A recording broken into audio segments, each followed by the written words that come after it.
When you know who you are and you're clear about the big impact you're called to make in the earth, you are unstoppable.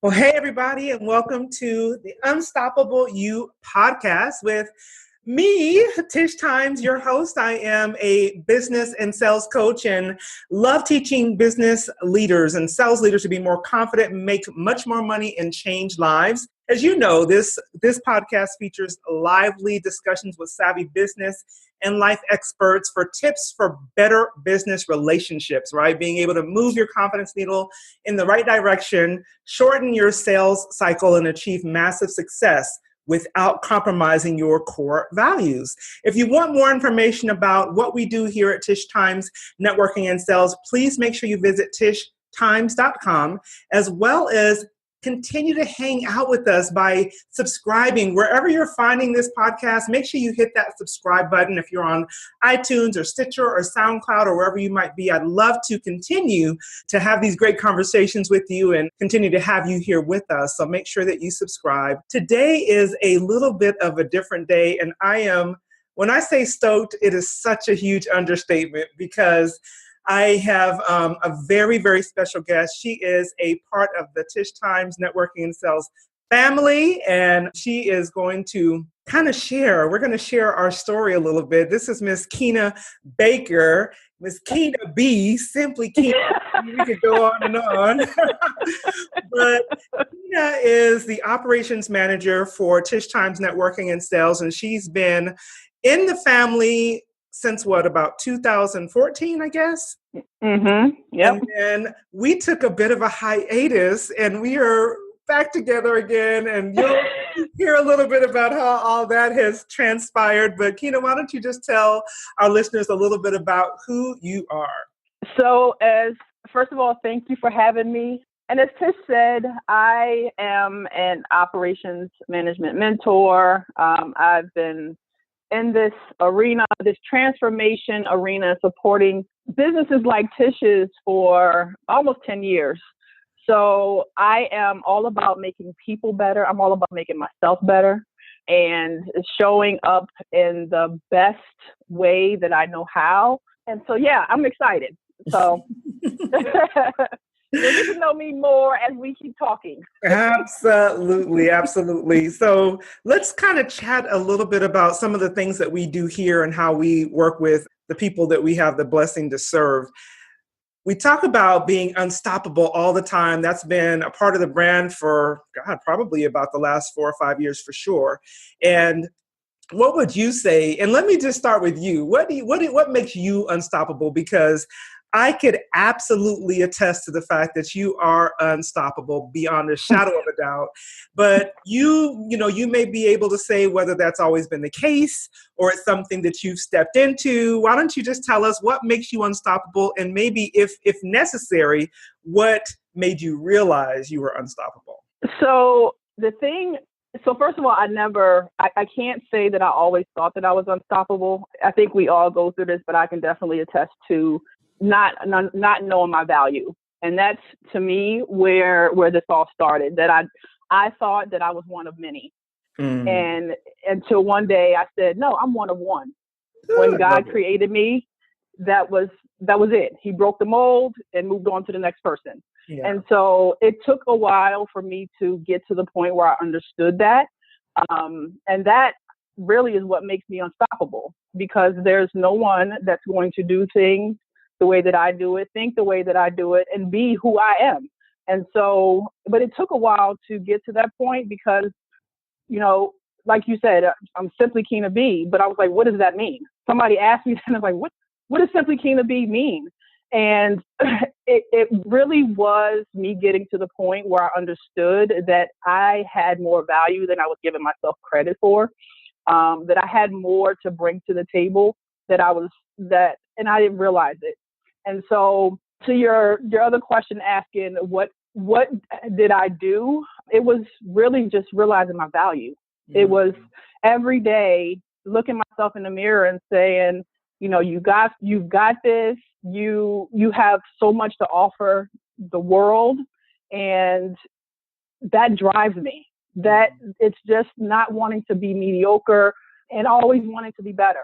So every day I look and say, what can I do today to make the people around me better? And that's how I approach life. And it used to get me in trouble because, and the reason why it would get me in trouble is because I forgot about myself. Yeah. So as much as I was looking to make other people better, I was forgetting about Kyna. You noticed, a lot of people noticed, you asked me the question the other day, why you smile a lot now? Yeah. And it was just because of me not understanding that although I take life serious and I take, your business serious and what I do serious, it didn't have to be serious all the time. I could smile. Yeah. And so, yeah. So I have a question for you, Kyna. I remember when we first met, and I want to say it might have been like 2013, I don't know if it was before that, but I know it's been a while. I don't remember exactly what it was, but the first time we met face to face, because we met originally online and probably communicated online for several months before we actually met face to face. But when we met face to face, one of the things you said to me when I kind of asked you, are we going to be able to, not only if we're going to be able to work together, but just in our introduction to working together, you said, I'm all in. And I'll never forget that conversation. I'll never forget that phrase. And when I think of you, that's what I think of. And you not say it with your lips, you say it with your life. What does it mean for you to be all in? And I see how you are in my business all in. I've seen how you've worked with other clients being all in, when you were doing work outside of working with us. But, and this is a two-part question. So what does it mean to be all in for you? But then how do you make sure that you, like you said, are not so all in with everyone else that you're not giving yourself the attention that needs to be given? So all in to me is, it's kind of, it means all in. But what that really means is that it's not just about the thing that we have to do. It's about understanding the person that's behind the thing. So to give you an example, you run a business where you coach people to have confidence. You coach people different areas. They're in different places in their lives. And my mind is always to not just what you're coaching about, but what's going on with Tish. So my brain goes to what has to be done, but making sure that you're taking care of you and that you're taking care of yourself. Because as a coach, I know that you're all in, that you are thinking about your clients and you're concerned about them and you're pouring into them. And many times as coaches, the same thing that you just asked me about, being able to come back and say, how do I make sure I'm not giving it all out and not taking any in for myself? It's me having that bird's eye view and on the ground mentality when it comes to the people that I work with. So I'm not just thinking about the system that needs to happen, the strategy that we need to put out. I'm also thinking about your energy. I'm thinking about what's going on with you and your family, because they all play a part. And most people don't do that. They're either in one area, so I can give you a system, I can give you a tool, I can set up your strategy, but they're not taking into consideration the clients that have to play a part of that strategy. They're not taking into consideration what's going on with Tish. Like, can she really do this? And when I say really do this, but energetically, is she there? So I'm always thinking beyond what's in front of me, which, like you said, it can cause me to just forget about me. And so what I do so that I don't forget about me is I do things in the morning: meditation, reading. I have a list of affirmations. I wrote a prayer for myself. Like, I do all of that stuff for me every day. It's not, self-care is not a one-day act for me. I tried that, and by the time I got to my day, I was too drained to really appreciate my self-care day. Yeah. So I do this every day. I'm thinking about myself every day, because otherwise, if I don't take care of me, it's that whole mantra: if I don't take care of me, I can't take care of you. Oh my God. So that was such a great explanation, because what has happened for me since you've returned, and I'm so glad to have you back. Okay, for instance, we were on a call with a vendor slash client yesterday or day before yesterday, and we're going on and on about the software that we're dealing with. And you stopped and said, "Tish, you have a call coming up," and I was just like, "Thank you so much for paying attention and knowing what I need when I have forgotten what I need." And that is very different. And I'm going to get a little personal for a second because I know everybody doesn't know this, but I think having someone, one of our core values in the company is we treat the team like family. And you've spent the night. We've been, spent a couple of weeks together. We've had lots of trips together and everything. And I believe that is so important. But I know for myself personally, because of some of the experiences I've had in the past with previous team members, with people who weren't all in or gave the facade of being all in, but had an ulterior motive, or when you thought they were all a part of the team, they would just kind of leave you high and dry. I know for me, a while back, it became really difficult for me to accept that and to receive that. And I began to push back on that. And I now realize that, if I had have been able to believe that someone can be all in with no ulterior motives, with a true desire to help you to be the best that you can be. I know that we may not have had that hiatus, although I do believe it was necessary because I grew a lot. I can tell you've grown a lot as well. So I never think anything is without purpose. That being said, though, I know for me, it was hard to be able to accept that completely without feeling like, okay, what is this really about? And that's maybe not what my lips were saying, but as you know, my behavior began to say that. And so I just want to say, before you and the whole world that, it is such a blessing to have someone who really does have that ability to, like you said, see what the business needs, but then also pay attention to what I need and help me to I guess acknowledge the places where I'm not able to see because I'm so focused on serving the client, getting the work done. And I appreciate that. And there's so few people who will ever get to experience that kind of relationship. So again, I want to say thank you for being that person and for coming back. And I do have another personal question because of all that we've been through in our journey. What made you say yes to come back? Because I was kind of like, maybe possibly, and I was like, she gotta say no, So what made you say yes? Why? I'm so glad to have you back, but what made you say yes to come back? So I shared the answer. I told you this answer already, so I'm gonna say it again. Okay. The main thing for me, excuse me, is that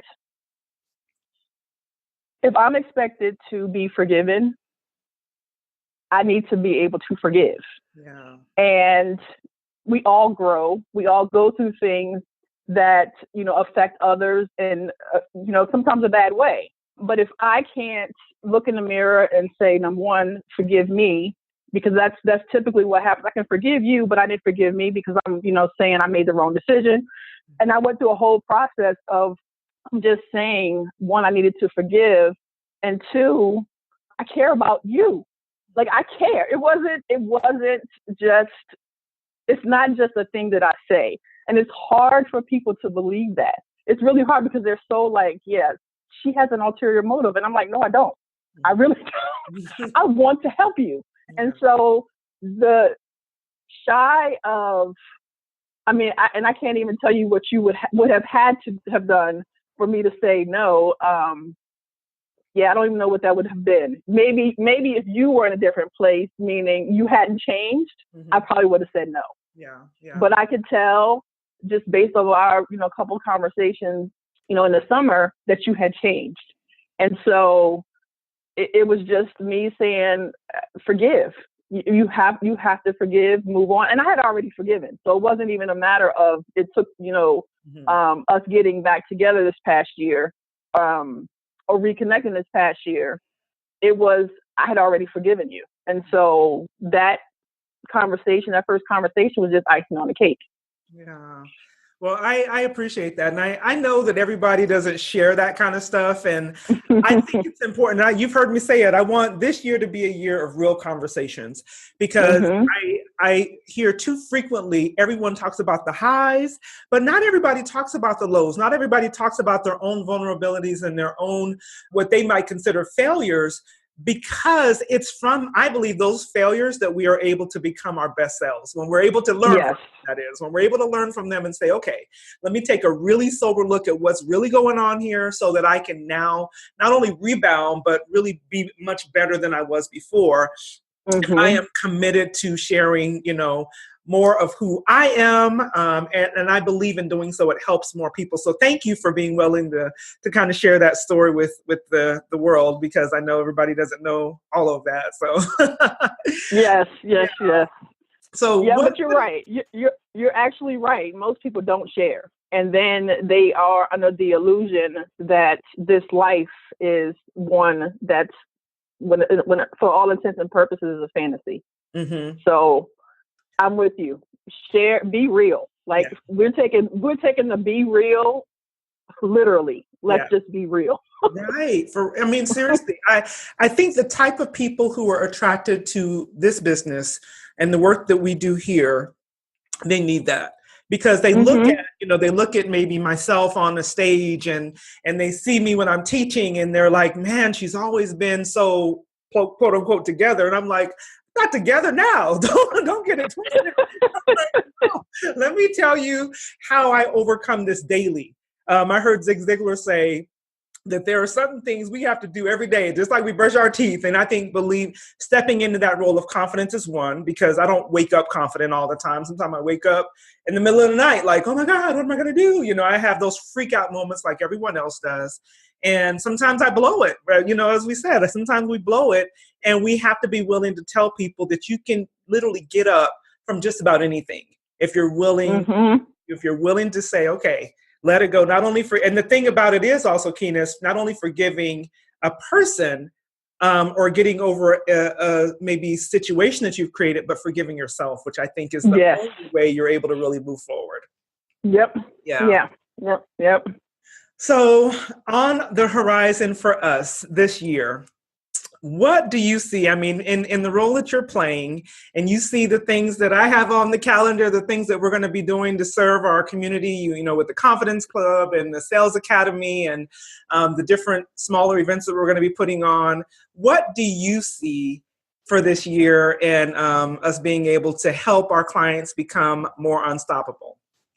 My word for this year is thrive. Yes. And so because of that, I feel like that's what's going to happen with Tish Times community, with the Tish Times community Confidence Club, with everything. Anybody, any corporate client, you're going to thrive because you, in essence, get the best of both worlds.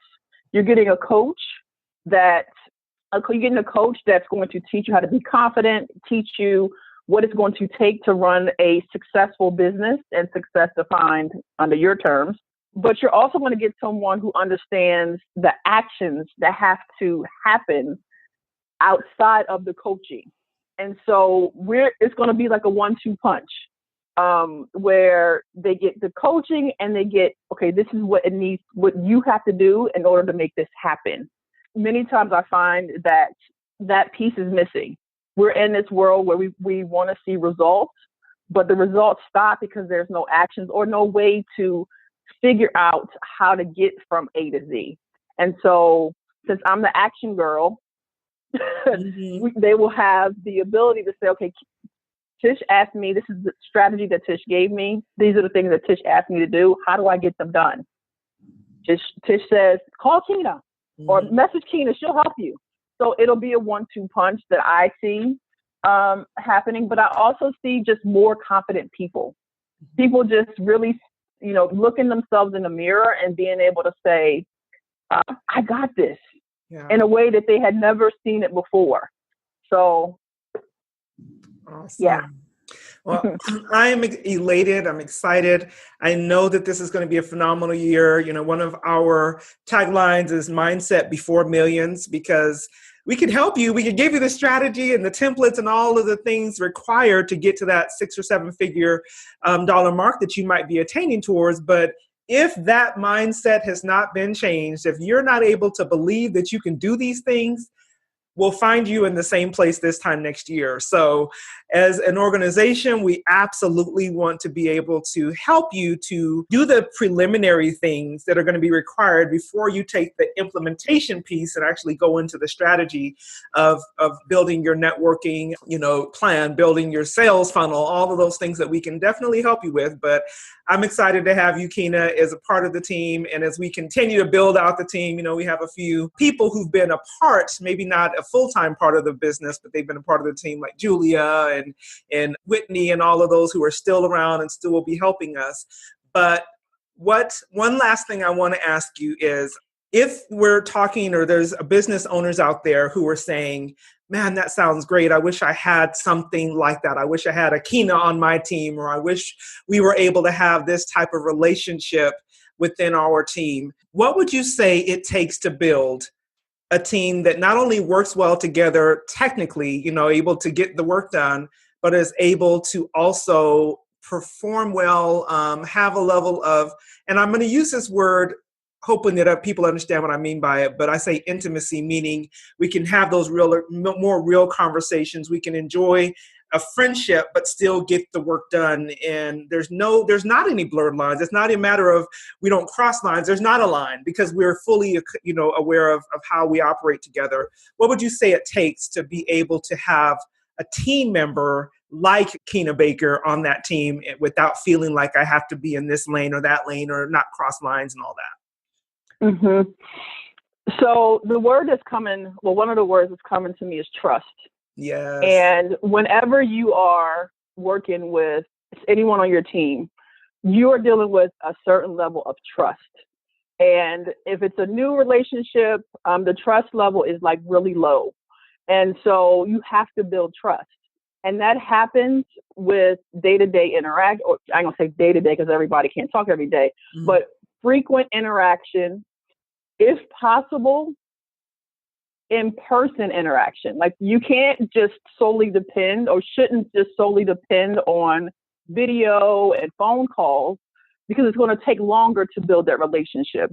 So if possible, you need to be in person with your team member, if it's possible. If it's not possible, you need to have more frequent conversations with them, and you need to be open. So trust doesn't happen trust doesn't happen in a month or 2 months, or even sometimes a year. It takes time. If you think about this as a relationship, like we're dating, unless you're like me, I've met my husband, 3 months later we're married, then you Me too. But most people don't operate like that. Right. So it is a level of trust that has to be built, because the systems, the structure, what has to happen day to day, you can feel that with anybody. But if you're talking about a relationship, you have to build the trust, which means that everybody has to be open and in many cases vulnerable to what's really happening in their lives. They can't be, they can't have a mask on. Like, it's next to impossible to build that type of team if I'm holding back what is happening with me, if I'm holding back what my goals are. So if you have a team member and you don't know what their vision is, you don't know what their goals are, then that's part of the problem. Because here we are, and I'm, this certain team member, your team members are helping you build your business, but you don't know if you guys are aligned. Right. So you can essentially have somebody in your team that's sabotaging you. You don't even know it, because their goals are in direct conflict with yours. Right. So it's all about building a relationship, and it happens just over time. If you just take a minute and think about your dating, and hopefully you have successful dating practices, but if you don't, dating is you go out on a date, you do certain things, you get to know a person, and not just one side of the person. You want to know everything about them, and that's what helps build great team relationships. Absolutely. That's one of the things I should say. Absolutely. And I can appreciate that, having done lots of work with teams in the corporate space. People tend to feel like I leave my personal life outside the door, but we do not live in compartments. We are one person, and it's really hard for most people to be able to separate successfully. So it's like, just learn how to bring all of yourself to the workplace and just learn how to interact with each other in a way that works for the entire organization. So I appreciate it. I'm very, very glad for us having this conversation. You all expect more of these kind of chats as we go through the year, because, as we're growing, we'll be sharing more and more of how you might be able to implement some of the things that we're learning in our business. One of the things I will say is, as Kyna mentioned, is having those regular conversations. We're not doing daily chats at this point, but I know as we approach events, we normally will have daily 5-minute at least huddles. Sometimes they're a little bit longer. But that constant communication makes sure that we're never caught off guard. And that's an important thing if you're a leader in a business, to make sure that you're aware of what is taking place in the business and with your team. So as we are wrapping up today, as just a reminder, we do this podcast because we want to bring authenticity and love to relationships, to the business, side, to the sales process. Really, relationships are the catalyst for success. We are never going to build successful businesses if we can't first build successful relationships. We know that you can have real confidence and have really successful business so that you can master sales conversations. You can have more success in the way that you're doing business, and you can make life-changing income. And I want you to do that while still loving the life that you live and enjoying the business that you run. So we invite you to come back. Make sure you hit that subscribe button and continue to listen to the Unstoppable You podcast. I'd love to hear your thoughts about this episode and any others that you might find yourself listening to. Would love to hear your response. So make sure you leave us a review either on iTunes, Stitcher, or wherever you might be listening. And I'm here to help if I can be of any assistance to you at all. Reach us at tishtimes.com, and I'd be happy to answer your questions. Have a wonderful day, and we'll see you here next time.